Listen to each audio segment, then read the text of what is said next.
ఏది విష్ణు శాపాన్ని అందుకో చూద్దాం అని తన తాతగారైనటువంటి రుచీకుడి దగ్గర విష్ణువు పెట్టినటువంటి ధనస్సుని ఇప్పుడు తీసుకొచ్చాడు.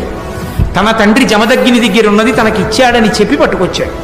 పట్టుకొచ్చి ఏది శివధనస్సుని ఎక్కువ పెట్టిన వాడివి విష్ణు ధనస్సు కూడా ఎక్కువ పెట్టన్నాడు.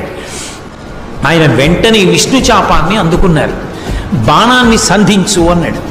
బాణాన్ని ఎక్కువ పెట్టి రామచంద్రమూర్తి అన్నారు, తండ్రి కోసమని చెప్పి అంతమందిని చంపావు కాబట్టి తండ్రి యొక్క రుణాన్ని తీర్చుకున్నావు, చాలా గొప్పవాడివి. కానీ నేనెవరో కూడా తెలుసుకోవాలనుకున్నావు.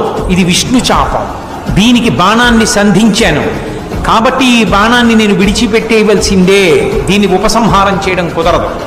కాబట్టి ఇప్పుడు ఈ బాణం వేసి నువ్వు సంపాదించుకున్న అక్షయ లోకాల్ని పడగొట్టైనా, అక్షయ పుణ్యాల్ని పడగొట్టైనా, నీ గమన శక్తిని పడగొట్టైనా కాళ్ళ మీద బాణం వేస్తానిక నడవలేవు, రెండిటిలో ఏది కావాలో కోరుకోవాలి అనేటప్పటికీ చూశాడు పరశురాముడు. అర్థమైంది.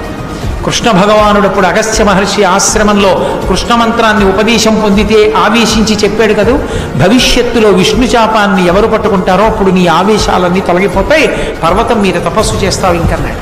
అర్థమైంది. ఓ విష్ణు అవతారం రామచంద్రమూర్తి వచ్చారు ధర్మాన్ని నిలబెట్టడానికి, ఇక నా అవసరం లేదు ఈ లోకానికి అనుకున్నాడు. అనుకుని